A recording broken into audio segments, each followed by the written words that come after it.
Fakta perbedaan dari negara Jepang dan Indonesia yang mungkin belum banyak kalian tahu. Nah, aku bakalan bahas di sini. Apa sih bedanya kedua negara itu? Let's go!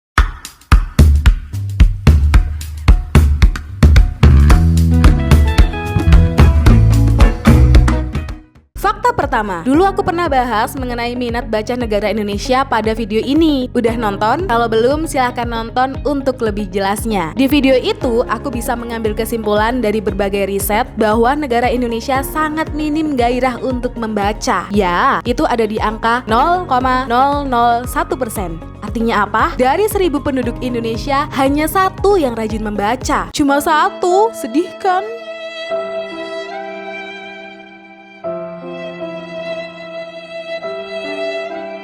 Sedangkan di negara Jepang, minat baca sangat tinggi. Jepang adalah salah satu negara yang berhasil memberantas angka buta huruf terbaik di dunia. Berdasarkan data riset World Atlas, pada tahun 2018 lalu, 10 besar negara dengan angka melek huruf terbesar di dunia menempatkan Jepang di posisi 6 teratas dengan persentase sebesar 99%, mengalahkan Cina dan Amerika Serikat di peringkat 7 dan 8. Dengan tingginya tingkat melek huruf di negara Jepang, membuat sekiranya hampir seluruh penduduk Jepang dengan usia di atas 15 tahun sudah dapat membaca dan menulis. Kebiasaan membaca itu perpustakaan jadi tempat yang sering dikunjungi oleh masyarakat Jepang, dikutip dari riset Statista. Tokyo Metropolitan Central Library sebagai salah satu perpustakaan terbesar di Jepang mencatat sebanyak lebih dari 100 juta buku telah dipinjam pengunjung perpustakaan tersebut di setiap tahunnya. Hal ini menjadi peminjaman buku koleksi perpustakaan yang terbanyak di dunia. Saking suka membaca, coba deh kalian lihat penduduk Jepang kalau lagi di tempat umum. Ya, seperti di halte, kebanyakan mereka menghabiskan waktunya untuk membaca,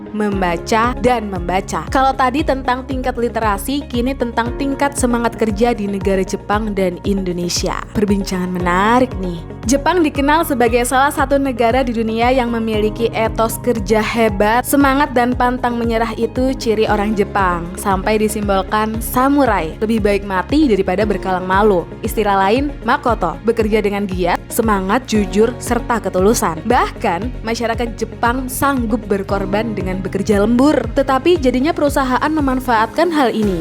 Mereka sering mendapat pekerjaan tambahan setelah jam bekerja telah selesai. Jika dibandingkan negara Indonesia, budaya kerja dibilang masih belum merata. Bahkan sebagian karyawan menganggap kerja sebagai paksaan dan beban. Salah satu faktor rendahnya etos kerja yang dimiliki oleh bangsa Indonesia yaitu negatifnya keteladanan yang ditunjukkan oleh para pemimpinnya. Tetapi nggak semua memiliki etos kerja yang buruk kok. Ya, masih banyak organisasi yang peduli dan mengubah etos kerja yang baik. Semoga negara Indonesia bisa memiliki etos kerja hebat dari sebelumnya dan lebih maju.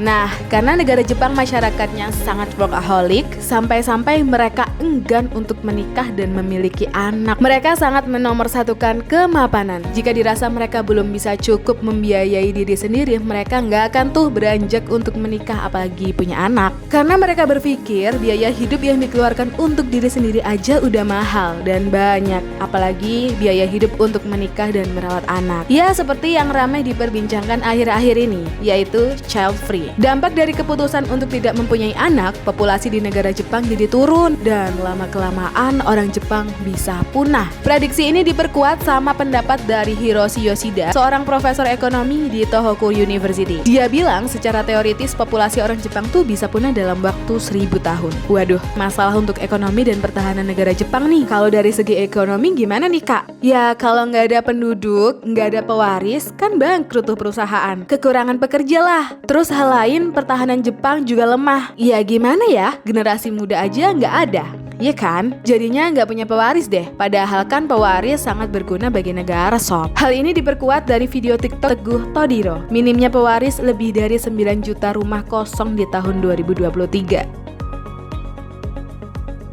Gak hanya rumah kosong, sekolahan juga ikutan kosong dan tutup karena gak ada muridnya. Sekitar 20 tahun terakhir, pemerintah Jepang menutup beberapa sekolah SD, SMP, SMA di berbagai kota besar maupun kota kecil karena kurangnya murid dan jumlah penduduknya. Padahal informasi yang beredar, sekolahan di Jepang tuh banyak yang gratis serta memberikan fasilitas yang lengkap. Kini, bekas gedung sekolah itu dialihfungsikan jadi kafe dan gedung-gedung serbaguna. Jujur, ngelihatnya ikutan sedih. Padahal gedungnya gede-gede, bagus-bagus. Apalagi melihat karya-karya Ade Gemes dipajang di ruangan sekolah ini.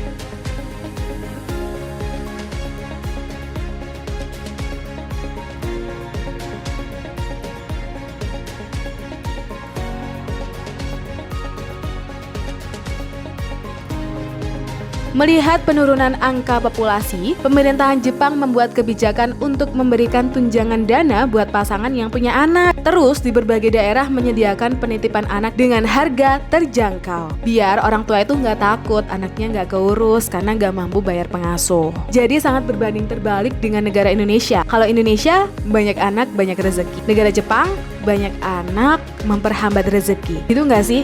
Enggak ya? Apalagi nih ya, kalau di negara Indonesia, umur 21 tahun udah ditanya, kapan merit? Kapan merit? Jawabnya gimana ya? Ada yang bisa bantu jawab nggak sih? Kalau negara Indonesia, anak-anak adalah harapan bagi para orang tua, sebuah anugerah yang diberikan oleh Tuhan. Bagi negara Indonesia, generasi inilah nantinya yang akan menjadi penerus bangsa, yang akan memimpin bangsa. Maka dari itu mereka sangat menghargai kedatangan generasi selanjutnya. Setiap negara memang punya nilai plus minus. Coba sharing dong pengalaman dan pengetahuan kalian di kolom komentar tentang negara Jepang. Tambahin juga boleh, biar kita sama-sama tahu dan belajar. Oke, sampai jumpa di video selanjutnya.